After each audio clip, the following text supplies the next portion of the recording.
উপরে আল্লাহর উপরে ঈমান কেমন ঈমান আনতে হবে যেমন সাহাবীরা ঈমান এনেছিল সাহাবীরা ঈমানের জন্য ইসলামের জন্য নিজের জান পর্যন্ত দিয়ে দিয়েছে নিজের জীবন দিয়ে দিয়েছে কিন্তু আল্লাহর উপরে ঈমান এনেছিল ঈমান থেকে সরে না ওই রকম তোমরাও আল্লাহর উপরে ঈমান আনো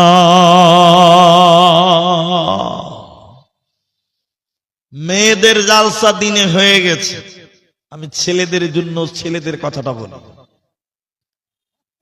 ইসলামের জন্য সাহাবীরা কেমন ঈমান এনেছিলেন কেমন ঈমানদার ছিলেন আমার এই কথাটা যদি আপনি বুঝতে পারেন আল্লাহর কসম আপনার ঈমান বাড়বে আপনার ভিতরে আল্লাহর ভয় আল্লাহর প্রতি আবেগ আপনার হবে দেখেন ওই মক্কাতে একটা যুবক ছেলে এক সন্তানের বাপ যুবক ছেলে আল্লাহর উপরে ঈমান এনেছিল হে মানুষেরা তোমরাও তার মতন ঈমান আনো ওই যুবকের নাম ওই ছেলেটার নাম হযরতে ইয়াসির রাদিয়াল্লাহু তাআলা আনহু আল্লাহর উপরে ঈমান এনেছিলেন একটু খালি আপনি খেয়াল করেন দেখেন পরিণতিটা কি হলো ইয়াসিরকে হাতে বেঁধেছে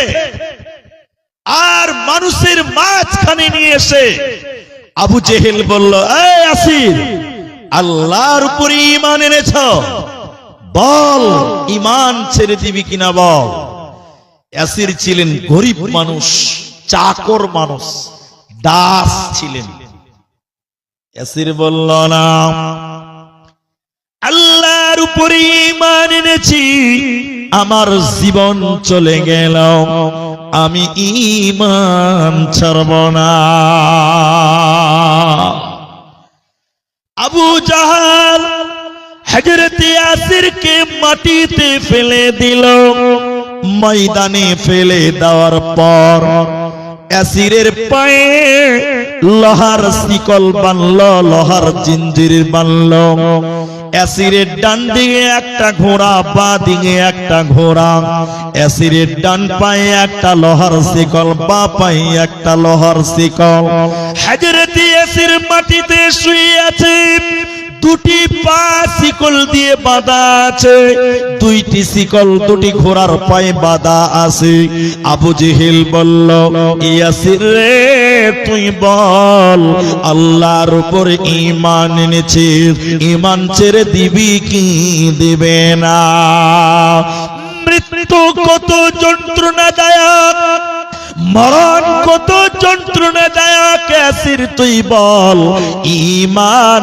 ছেড়ে দিবে কি দিবে না হযরত ইয়াসির তখন বলল না আল্লাহর উপর ঈমান এনেছি আমার জীবন যদিও চলে যায় আমি ঈমান ছাড়ব না বেঈমান আবু জাহাল দুটি ঘোড়াকে দুটি উটকে দুই দিকে তেড়ে দিল হযরত ইয়াসিরের দুই পায়ের মাঝখান দিয়ে ছিঁড়ে গেল হযরত ইয়াসিরের দুই পায়ের মাঝখান দিয়ে ছিঁড়ে গেল তাজা রক্ত জমিনে পড়ল হযরত ইয়াসিরের রক্ত মাখা শরীর নিয়ে লাফিয়ে লাফিয়ে তিনি জীবন দিয়ে দিল আল্লাহর পৃথিবীতে ঈমানের উপরে অবিচল থেকে তিনি জীবন দিলেন আল্লাহর জন্য ঈমানের জন্য তিনি জীবন দিলেন তিনারা আল্লাহর উপরে ঈমান এনেছিল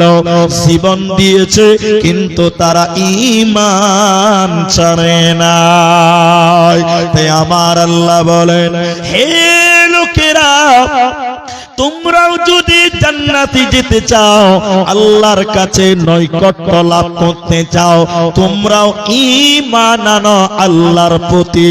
কেমন ঈমান আনতে হবে? যেমন সাহাবীরা ঈমান এনেছে। তাই আমরা প্রতিদিন প্রতি রাকাতে প্রতি নামাজে আমরা বলি সিরাতাল্লাযীনা আন'আমতা আলাইহিম গায়রিল মাগদুবি আলাইহিম ওয়ালাদ-দাল্লিন।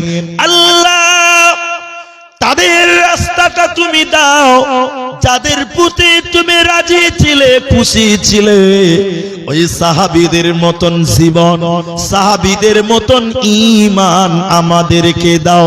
তাই আমার আল্লাহ বলেন, যদি জান্নাতে যেতে চাও ওই সাহাবীদের মতন আমি আল্লাহর উপরে তোমাদের ঈমান রাখতে হবে।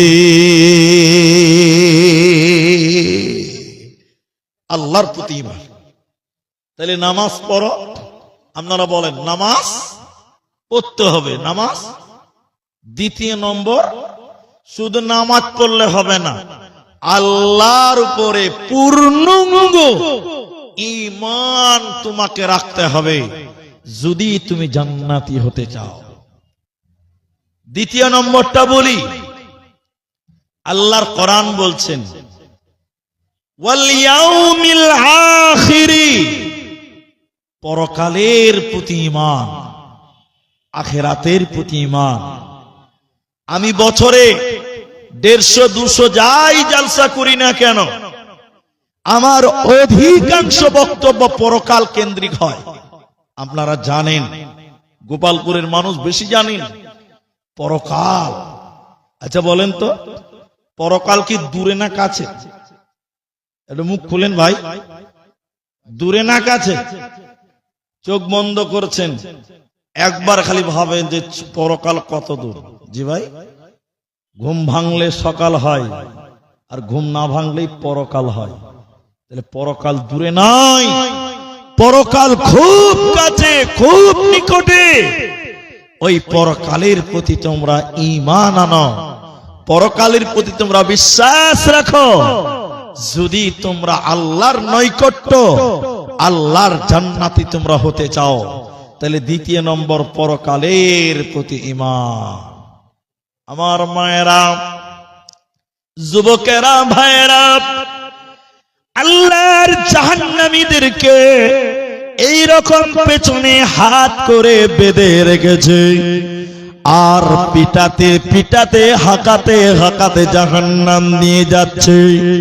একজন দুজন করে বলছে, কেন তাদেরকে এইভাবে জাহান্নাম দেওয়া হচ্ছে? কেন তাদেরকে জাহান্নাম দেওয়া হলো?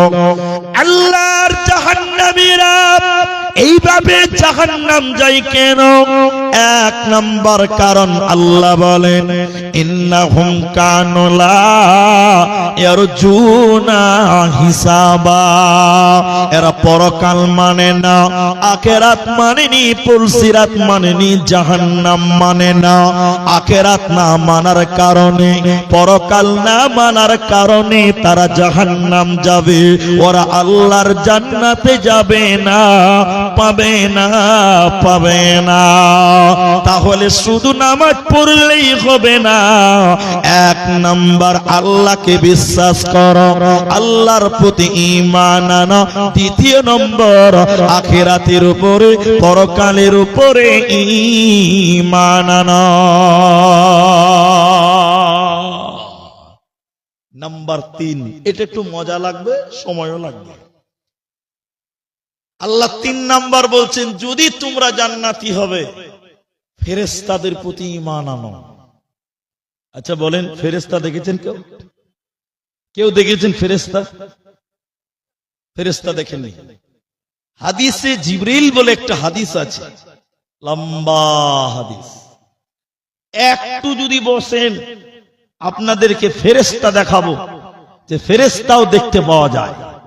হ্যাঁ, দেখতে পাওয়া যায়। হযরত উমর রাদিয়াল্লাহু তাআলা আনহু তিনি বললেন, একদিন আমরা নবীর মজলিসে বসেছিলাম, নবীর মজলিসে একটা লোক, অচেনা লোক, চিনতে পারি না, সাদা ধবধবে সাদা তার জামা, তার পোশাক, চুলগুলি কালো কুচকুচে চুল, এরকম ধবধবে সাদা পোশাক, চুলগুলো কালো কুচকুচে। একটা